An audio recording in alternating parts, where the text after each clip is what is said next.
ಶುಭ ಸಂಜೆ ಎಲ್ಲರಿಗೂ. ವೇದಿಕೆ ಮೇಲೆ ಆಸೀನರಾಗಿರುವ ಎಲ್ಲ ಗಣ್ಯ ವ್ಯಕ್ತಿಗಳಿಗೂ ನನ್ನ ಅನಂತ ನಮಸ್ಕಾರಗಳು ಮತ್ತು ಇಲ್ಲಿ ಕೂತಿರುವ ಎಲ್ಲರಿಗೂ ಕೂಡ ನನ್ನ ಶುಭ ಸಂಜೆ. ಇಂದು ಇಲ್ಲಿ 469ನೇ ರ್ಯಾಂಕ್ ಪಡೆದು ನಿಂತಿರುವುದು ನಿಮ್ಮೆಲ್ಲರಿಗೂ ಕಾಣಬಹುದು. But there is lot of hard work, patience, perseverance and also confidence which requires for each and every aspirant to travel this journey. To pass this exam, we really don't need to be brilliant, but we need to have that attitude of refusal to give up. And that what's make each one of us standing or sitting here to achieve a UPSC rank.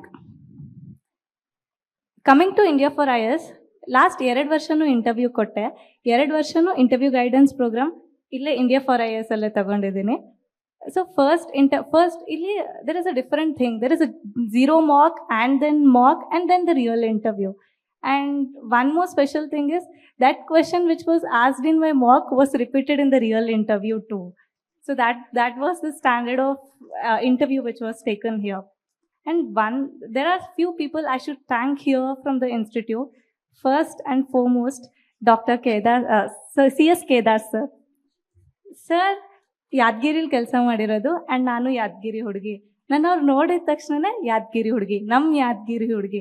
Sir, ನಿಮ್ಮ ಯಾದಗಿರಿಯಿಂದ ಇವತ್ತು ನಮ್ಮ ಯಾದಗಿರಿಯಿಂದ 4 ಜನ pass ಆಗಿದ್ದೀವಿ sir. Thank you so much for the guidance. ಅಲ್ಲಿ ಹೋದಾಗ sir ಹೇಳಿದ್ರು, topper ಆಗೋಕ್ಕೆ ಒಂದು ಟಾಪ್ ಸ್ಟ್ರಾಟಜಿ ಹೇಳಿದ್ರು. ಏನಂದರೆ, think, organise, present. The day you enter civil service, you have to act as a bureaucrat. You have to think on the topic. Think ಮಾಡಿದರೆ ಅಷ್ಟೇ ಸಾಕಾಗಲ್ಲ ಅಲ್ವಾ? ಅದನ್ನ ಆರ್ಗನೈಸ್ ಮಾಡಬೇಕು, ಪ್ರೆಸೆಂಟ್ ಮಾಡಬೇಕು. ಆ ಪ್ರೆಸೆಂಟ್ ಮಾಡಿದಾಗ ನಮ್ಮ ಪರ್ಸ್ನಾಲಿಟಿ ಇಂಟರ್ವ್ಯೂ ಬೋರ್ಡ್ಗೆ ಗೊತ್ತಾಗುತ್ತೆ. So this top strategy was help me to become one of the topper in UPSC exam. And I really need to thank Srinivas sir.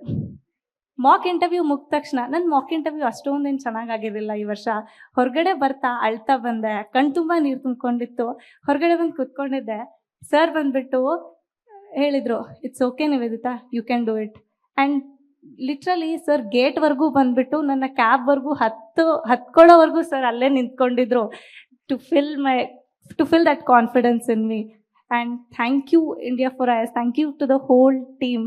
And today I promise sir, as you have always told, I'll be honest, I'll be integral, I will do the best of my capabilities, and I will also increase my capabilities to do the best to the nation, to the best to my state, to the best to the soil which I come from.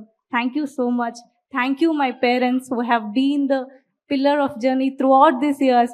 ಹುಡ್ಗಂಗೆ ಎಷ್ಟು ವರ್ಷ ಕಳೆದ್ರೂ ಓಕೆನೋ ಈ ಸಮಾಜದಲ್ಲಿ, ಹುಡುಗಿ ಆದರೂ ಕೂಡ ನನಗೆ ಯಾವುದೇ ರೀತಿಯ ಫೋರ್ಸ್ ಆಗಲಿ, ಪ್ರೆಷರ್ ಆಗಲಿ ಏನೂ ಮಾಡಿದೆ ಇಲ್ಲಿವರೆಗೂ ಕರ್ಕೊಂಬಂದಿರೋದಕ್ಕೆ thank you mummy, thank you papa, thank you everyone for this beautiful evening.